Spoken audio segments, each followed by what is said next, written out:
Are के sir, beam में जैसा कि आप देख रहे हो, ऑब्जर्व कर रहे हो, मैं आपसे कुछ सवाल पूछना चाहूँगा। सबसे पहला सवाल ये है सर कि अगर इस बीम का क्रॉस सेक्शन देखूं मैं यहाँ पे, जैसा कि दिखाई दे रहा है, इस क्रॉस सेक्शन में अक्सर करके विड्थ जो है वो कम रहती है, डेप्थ ज़्यादा रहती है। इसका लॉजिक क्या होता है? सर देखो, इसका बहुत एक सिंपल लॉजिक होता है। अगर हम बात करें, हमारे मन में क्या आएगा, हम इस तरह का क्रॉस सेक्शन दें या हमारा स्क्वायर दे दें या हमारा इस तरह का दे दें। यही दो ऑप्शन आएंगे कि अगर इसको नहीं दे तो ये दे सकते हैं। लेकिन ये ऑब्जर्व किया गया है कि जब हम मोमेंट ऑफ इनर्शिया निकालते हैं, क्योंकि देखो, आप सेक्शन मॉडुलस निकालो चाहे आप मोमेंट ऑफ इनर्शिया निकालो, moment of resistance directly depend करेगा जेड पे। तो सबसे ज्यादा जो जेड आता है वो इस सेक्शन का आता है, क्योंकि जेड होगा क्या, देखिएगा, बी डी स्क्वायर बाई 6, यही होगा। तो बेसिकली ये विड्थ हो गया और ये हमारा डेप्थ हो गया। तो अगर डेप्थ हमारा ज्यादा होगा तो डी का स्क्वायर होगा, तो ऑटोमेटिक हमारा क्या होगा, जेड ज्यादा हो जाएगा, सेक्शन मॉडुलस ज्यादा हो जाएगा, तो बीम का मोमेंट ऑफ रेजिस्टेंस ज्यादा होगा। इसमें क्या करते हैं, जब भी कभी रियल लाइफ में मोमेंट अप्लाई होता है तो इस तरह का जब क्रॉस सेक्शन होता है ना, वो हमारा ज्यादा मोमेंट ऑफ रेजिस्टेंस को ऑफर करता है। अब आपके मन में आएगा, देखो ये ऐसे कर दें, ये ऐसे कर दें, क्या देखिए आपने विड्थ को ज्यादा कर दिया जबकि डेप्थ में स्क्वायर हो रहा था। इस वजह से सर ऐसा हम प्रोवाइड कर बोल देते हैं। सकते हैं कि सेक्शन मॉडुलस का खेल है, हाँ, सेक्शन मॉडुलस ज़्यादा करने के सेक्शन लिए। मॉडुलस बोल दें, मोमेंट ऑफ इनर्शिया बोल दें, हाँ, इन दोनों। Directly proportional.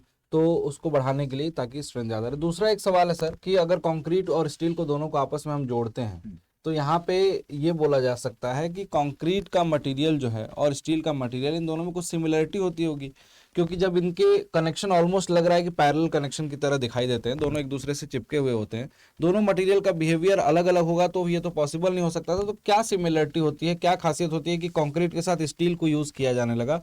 इसका क्या रीज़न है? सर इसका बहुत सिंपल रीज़न है, बाइनिंग इलेक्ट्रिकल एंड और मैकेनिकल सिविल हर किसी के मन में सवाल होता है कि इस तरह की चीज़ें ऐसी क्यों की जाती है। क्योंकि कंक्रीट और स्टील का जो कोफिशिएंट ऑफ लीनियर एक्सपेंशन होता है, heating and expansion, heating and cooling दोनों में ऑलमोस्ट सेम होता है, अल्फा की वैल्यू।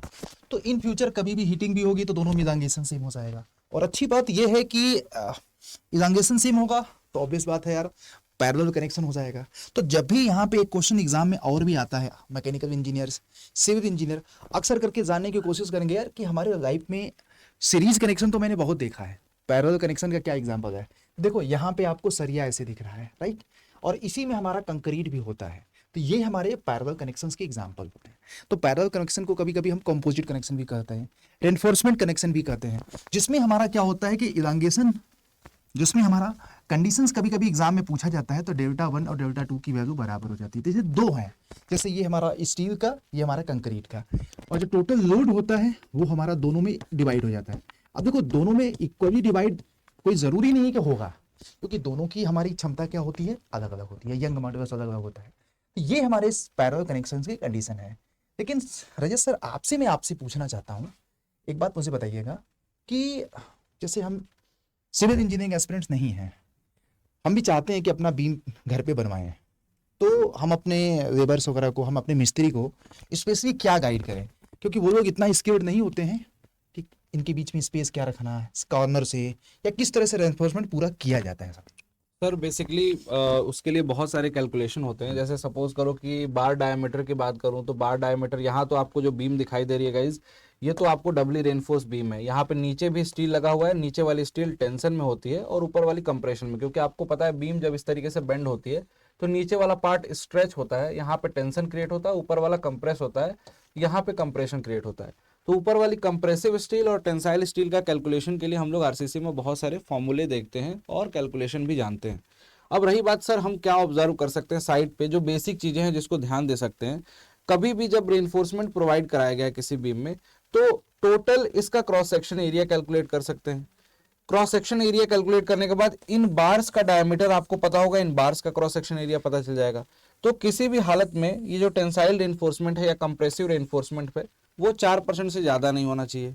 पूरे एरिया का, ग्रॉस एरिया का 4% से ज्यादा नहीं होना चाहिए। मतलब इसको पूरा पूरा ग्रास एरिया में अगर सबको चिपका दिया जाए तो नेट एरिया जो निकलेगा वो 4% से ज्यादा नहीं होना चाहिए। मतलब जो स्टील का एरिया हाँ, होगा, स्टील का वही स्टील चीज। का एरिया होगा, ये केवल टेंशन की बात कर रहा हूँ, ये हाँ, 4% ज्यादा। उसी तरीके से कंप्रेशन भी 4% से, दोनों का 4-4% का मिनिमम का भी क्राइटेरिया आप लोग पढ़ते हैं। यहाँ पे स्पेसिंग की बात करूँ सर, अगर दो बार्स के बीच में ये जो स्टीरअप्स लगे हुए हैं, स्टीरअप शियर के लिए जनरली प्रोवाइड कराए जाते हैं। इनके बीच की स्पेसिंग की अगर मैं बात करूं तो स्पेसिंग आपका 300 mm से ज़्यादा कभी नहीं होना चाहिए किसी भी केस में, चाहे इन बार्स की स्पेसिंग हो, इन बार के बीच की दूरी या फिर इनके बीच की दूरी, इनकी स्पेसिंग किसी भी हालत में 300 mm से ज़्यादा नहीं होनी चाहिए। और सर दूसरी एक दिक्कत ये आती है, कई बार जब हम घर कंस्ट्रक्ट कराते हैं तो ये ऑब्जर्व किया गया है कि जब मजदूर वगैरह जो इसमें बार्स को लगाते हैं और इसको टाई करते हैं, बांधते हैं, तो इनकी स्पेसिंग कई केसेस में बहुत कम कर देते हैं।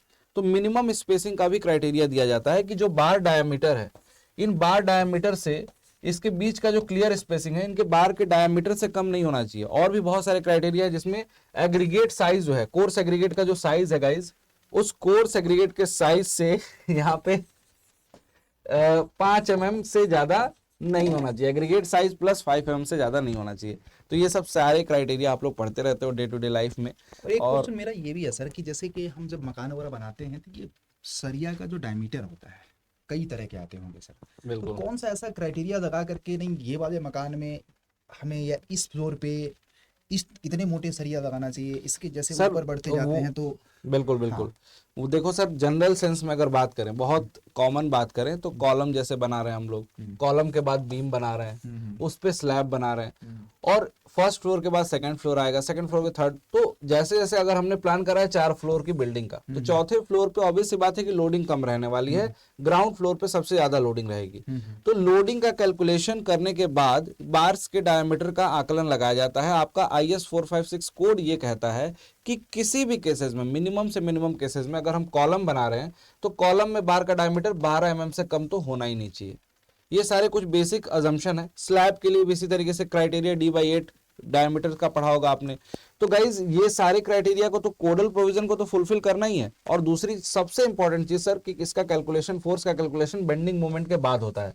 अगर आपने बेंडिंग मोमेंट कैलकुलेट कर लिया कि मैक्सिमम बेंडिंग मोमेंट कितना आएगा, ऊपर से जो लोड आ रहा है उसकी वजह से और इसका खुद का भार जो होगा उसकी वजह से, उस बेंडिंग मोमेंट के कैलकुलेशन के बाद अच्छा, हम सोम में ज्यादातर डिजाइन हम करते हैं। सेल्फ वेट की वजह से बेंडिंग मोमेंट को निग्लेक्ट कर देते हैं सर, है ना? हाँ, सोम सर एक्चुअली क्या है कि सोम हमारा डिजाइनिंग है ही नहीं। हाँ। सोम एनालिसिस है और डिजाइनिंग के लिए RCC है। सोम केवल आपको सिखाता है कि आप पे लोड स्ट्रक्चर पे आएगा तो उस लोड का इफेक्ट या लोड का सबसे ज्यादा इफेक्ट कहाँ आएगा, लेकिन उस लोड में क्या इंक्लूड करते हैं, आने वाला लोड यानी कि लाइव लोड। अब जब हम लोग पढ़ते हैं RCC, एक्चुअल स्ट्रक्चर पे जाते हैं तो इसका भी तो कुछ भार है, घर का भी तो कुछ वेट है, उस वेट को काउंट करते हैं, उस वेट को काउंट करने के बाद एक्चुअल कैलकुलेशन करते हैं। यही बेसिक डिफरेंस है sir strength of material and RCC में। तो गाइज इसी तरह के इन्फॉर्मेशनल वीडियोस आप लोगों के लिए लेकर के आता रहूँगा। तो आज आप लोगों ने वीडियो में बहुत अच्छा कॉन्सेप्ट पढ़ा कि बीम वगैरह को हम इस तरह से क्यों प्रोवाइड करते हैं, पैरेलल कनेक्शन क्या होता है, रेनफोर्समेंट कनेक्शन क्या होता है, स्पेसिंग क्या होता है, सरिया का हमारा डायमीटर वगैरह कितना लेते हैं, कौन से फ्लोर पे कितना सिलेक्शंस होता है डायमीटर वगैरह का। तो आगे भी इसी तरह का वीडियोस बनाता रहूँगा, क्या करें सर? बिल्कुल गाइज, तो इसी तरीके की वीडियो आपको चैनल पे मिलती रहेंगी। चैनल के वीडियो अच्छी लगी हो तो लाइक जरूर करिएगा और सब्सक्राइब भी कर सकते हैं अगर आपको रेगुलर चैनल पे इस तरीके की वीडियो देखनी हो। Thank you so much.